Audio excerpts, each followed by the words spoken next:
Pada kesempatan hari ini kita akan melaksanakan kegiatan pembelajaran kembali. Kali ini kita menginjak kepada tema 8, subtema 1 pembelajaran ketiga, masih di tema daerah tempat tinggalku.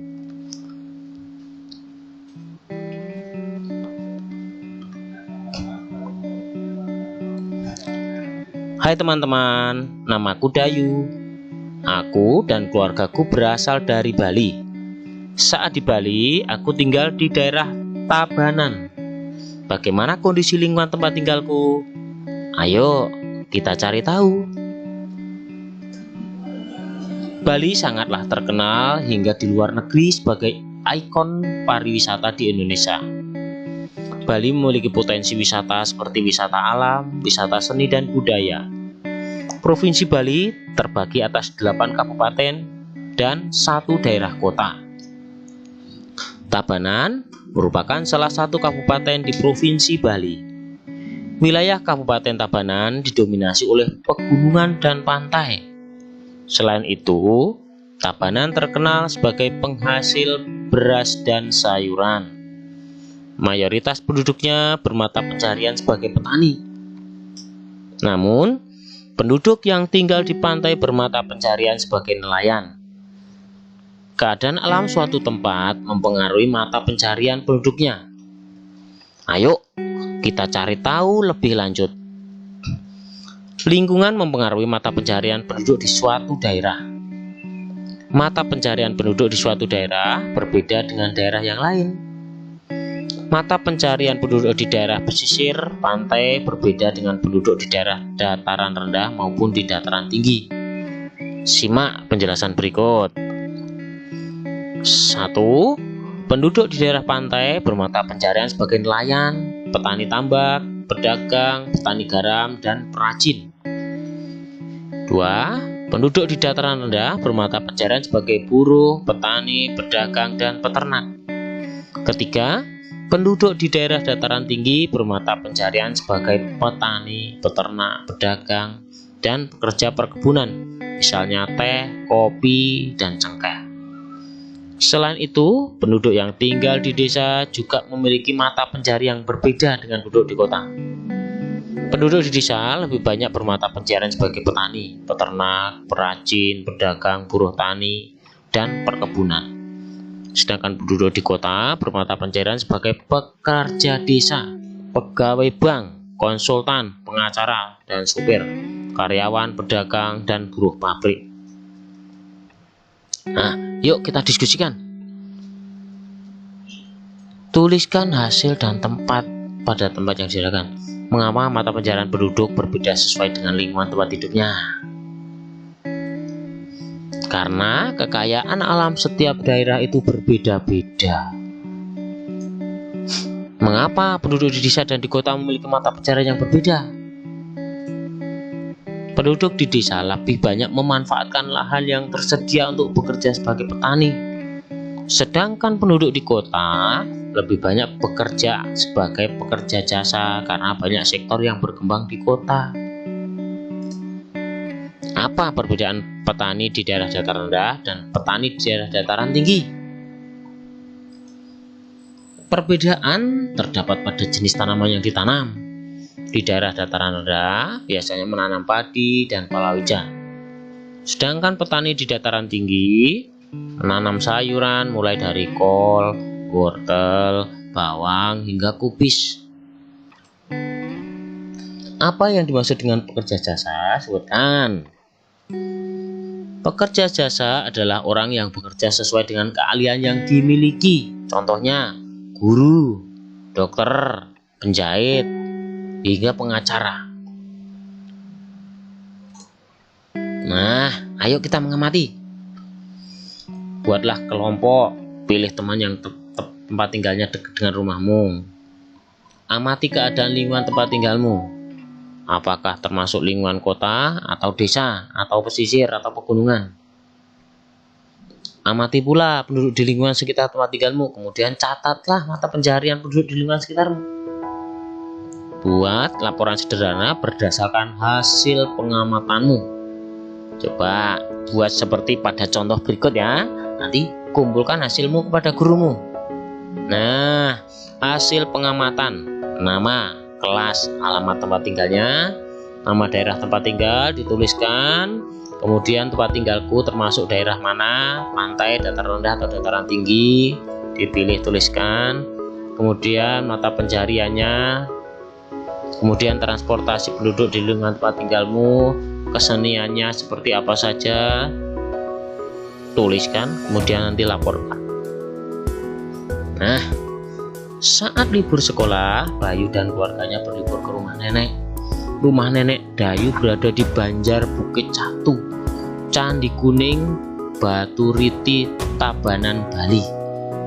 Dayu senang menghabiskan waktu bersama neneknya. Nenek Dayu suka bercerita. Kali ini nenek Dayu akan bercerita tentang asal mula Bukit Catu. Yuk kita baca bacaan berikut ini. Asal mula Bukit Catu. Di pedalaman Pulau Bali terdapat sebuah desa yang subur. Di sana tinggal sepasang suami istri. Mereka bekerja sebagai petani. Menjelang musim panen, si suami berkata kepada istrinya, "Jika nanti hasil panen kita melimpah, buatlah tumpeng nasi yang besar. Kemudian undanglah tetangga untuk makan bersama." Istrinya pun setuju. Kedua suami istri pun berharap panen mereka melimpah. Tak lama kemudian harapan mereka terkabul. Si istri menyiapkan tumpeng nasi dan mengundang seluruh penduduk desa untuk makan bersama. Menjelang musim panen berikutnya, si suaminya berkata lagi kepada istrinya, "Semoga panen kita lebih banyak lagi. Kalau bisa 3 kali lipat dari sebelumnya. Jika harapanku terkabul, buatkanlah 3 tumpeng nasi yang lebih besar dari sebelumnya." Kemudian si istri membuat 3 tumpeng dan mengundang sejumlah penduduk desa untuk berpesta kembali. Beberapa hari kemudian si suaminya pergi ke sawah. Dalam perjalanan ia melihat seonggok tanah yang berbentuk seperti catu. Catu adalah alat penakar nasi yang terbuat dari tumpeng kelapa. Aneh sekali. Sepertinya kemarin gundukan tanah ini tidak ada, gumam si suami. Setelah pulang dari ladang, ia bercerita kepada istrinya. Kemudian ia mengajukan usul kepada istrinya. "Istriku, bagaimana kalau kita membuat beberapa catu nasi? Siapa tahu kalau kita membuatnya, hasil panen kita akan semakin melimpah."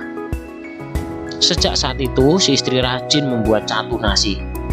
Setiap catu nasi yang dibuatnya, ia niatkan untuk menambah hasil panennya. Namun ada keanehan yang terjadi. Saat pergi ke sawah, onggokan tanah yang ia temukan sebelumnya semakin membesar. Rupanya, setiap si istri membuat catu nasi, saat itu pula onggokan tanah membesar. Sapaan sepasang suami istri pun tak menyadari.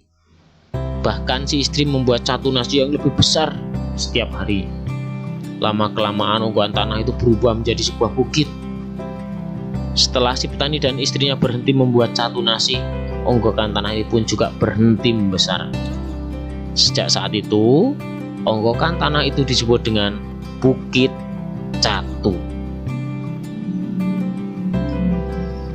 Dalam cerita tersebut terdapat 3 tokoh. Tokoh merupakan pelaku dalam cerita. Tokoh merupakan salah satu unsur pembangun cerita. Tokoh mengemban peristiwa dalam cerita sehingga peristiwa tersebut mampu terjalin sebagai cerita. Selain itu, tokoh berfungsi sebagai pembawa pesan, amanat, moral ataupun sesuatu yang ingin disampaikan pengarang. Yuk kita menjawab pertanyaan ini. Siapa tokoh dalam cerita yang berjudul Asal Mula Bukit Catu? Petani, suami istri, dan penduduk desa. Apa saja peran tokoh dalam cerita tersebut? Suami dan istri penduduk desa memiliki peran sebagai pengembang peristiwa dalam sebuah cerita. Apa pesan yang terdapat pada cerita tersebut? Kita harus mensyukuri segala sesuatu yang telah diberikan oleh Tuhan. Jangan sombong dan memaksakan kehendak. Iya. Nah, Dayu sangat senang mendengar cerita nenek. Bahkan seluruh keluarga Dayu juga suka mendengar cerita itu. Saat nenek bercerita, semua anggota keluarga berkumpul dan mendengarkan dengan tenang. Nah,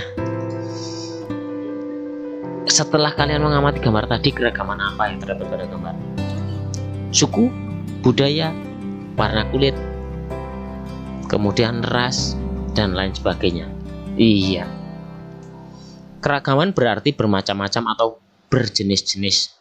Pada manusia, keragaman yang dimiliki ada perbedaan yang dimiliki oleh setiap individu. Perbedaan pada individu itu ada karena setiap manusia memiliki ciri khas tersendiri.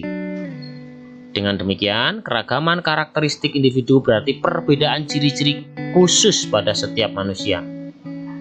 Keragaman karakteristik individu dapat berupa keragaman fisik. Keragaman fisik dapat meliputi warna kulit, jenis rambut, tinggi dan rendahnya badan, serta berat badan.